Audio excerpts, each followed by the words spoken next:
Welcome everybody to the 2023 Australian Bushfire Building Conference at the Fairmont Resort in Leura, or wherever you are joining us virtually. My name is Bianca Nogrady. I'm a freelance science journalist and author, and I'm delighted to once again be MC for this unique and important gathering. I've been doing this now for so long. I started off not needing glasses, and now I need glasses. We're meeting today on Darug and Gundungurra lands. I acknowledge and pay my respects to the traditional owners of this absolutely gorgeous country, the beautiful Blue Mountains, and pay my respects to elders past, present and future. I'd also like to acknowledge and pay my respects to any First Nations people joining us today in the room or online. So we've experienced 3 consecutive La Nina summers, which have been a total nightmare for Australians living and working on floodplains, but have given many of us on the East Coast and many of the people in this room some breathing space after 2019-2020, which we rather needed. But this year, as I'm sure we all know, we've got a forecast El Nino. We've got climate change breathing down our necks, and we've seen from what's happened in the Northern Hemisphere, we've got a bit of a taste of perhaps what this year might bring.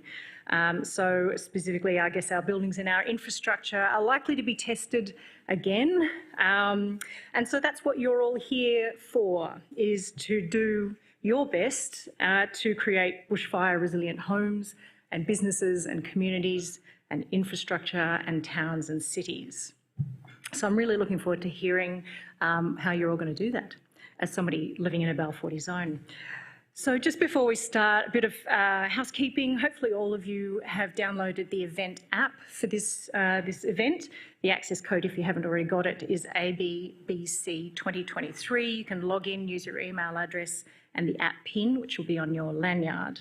The great thing about the event app is that you can connect with each other, you can get each other's contact details, check out the agenda, our presenter bios, and also most importantly for this, you can actually log in, and if you don't necessarily want to get up and stand in front of a microphone, you can file questions for our various speakers, and pretty much all of our speakers are going to be taking questions. You can put those into the app and save yourself the fear of the microphone. Before we start, we've got to recognise that this conference would not happen if we didn't have such fabulous and dedicated sponsors. So I'd like to thank again, the major partner for this event is the New South Wales Rural Fire Service once again, and I can see you're very highly represented in the room, which is fabulous. Also huge thanks to our platinum sponsor, Trevor Kempster Consultancy Services, to our silver sponsor, TBA Firefly, our bronze sponsor, Warrington Fire and Trafalgar Fire, and also to our event partner, the Fire Protection Association of Australia. All of our sponsors have stands in the exhibition and around, so please pay them a visit and ask them questions about their products and the work that they do. The expo or exhibition is next door, so when we've got breaks, please drop in there and have a chat to the people there.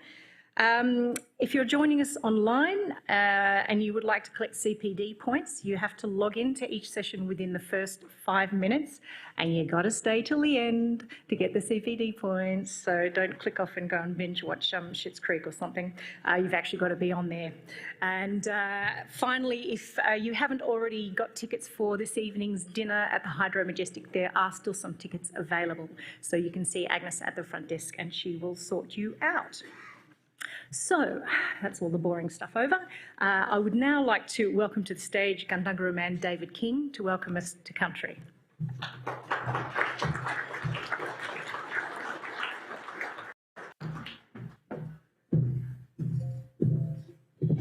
So in my language, Mulai Bimbi Gang, which means beautiful greetings.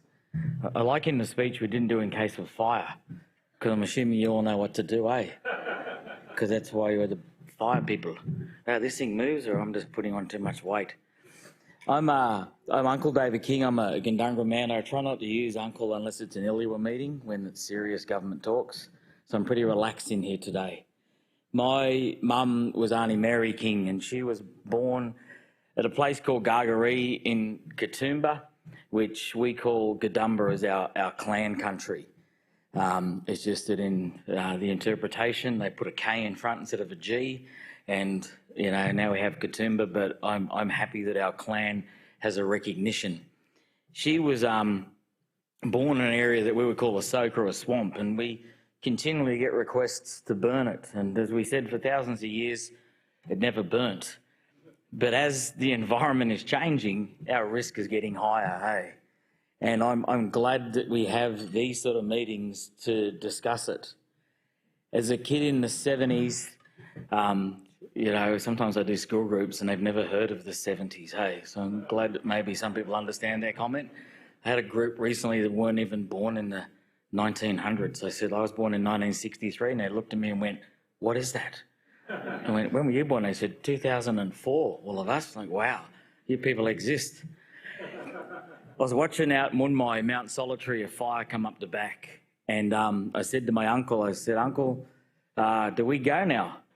He said, nah. He was the best uncle because he made, in my opinion, the best porridge. He soaked it overnight and put a good heat of salt in it, which apparently is not good for me now, being Aboriginal. I'm not allowed to have too much sodium.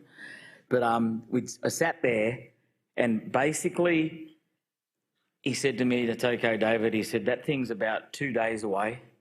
It'll go up through Cliff Drive, so don't build a house there. Now it's full of houses. And he said it'll swing back that way. We could always read country. We always knew it. But a few years ago, country changed in our opinion. The last fires that came from north-south was probably the first time I panicked because you couldn't read the wind. The environment is what I call top-heavy oil now. You know, I always jokingly think that we're going to end up selling stuff back to Middle East soon because of the way our environment swung. So we need to sit down as a community and think about people. My daughters grew up with fire, but even they panic nowadays. So it's good that we are doing this, in my opinion. So on behalf of my elders past and present, Gulambanyan Gundunga Marinu, Burragarang, Essie Cooper was my granddad, born out there what they now call Warragamba Dam. Auntie Mary, my mum, born here, Gadumba. Emu country, lyrebird country. And my songline goes through to Derribalat, down in Megalong country. Megalong needs some good houses, eh? So if we're going to make money, just sign me up and I'll go down and talk to people. Nah, it's all right. Not here for that, am I? You know, just the harshness. Even where I work, our rainforest is drying out at a quicker rate than we've ever seen. So our water table. Basically, my existence is pulling weeds and drinking tea. And even us on our water tables, just the impacts that we're seeing needs us to sit as a community and discuss. So Baringaling is my elders past. Marinda is our elders present. Bayami, God and our ancestors. Gunai Daru, Mother Earth. I really hope for the next time that you're here over this journey that you think about Gunai Daru, that we look not just how we can keep our people safe, and I'm not talking about just my people, but all of us, how we can keep them safe, but we look at country as well and how we can bring safety across our nation as well as keeping people nice and comfortable at home. In our culture, we play the clapsticks to welcome, and this is when the sound guy panics, like, God, here he goes. He's going to blow my ears out. But I step back because I'm a caring sort of guy, apparently. I'll step back, I'll play these, and then I'll come up and thank you.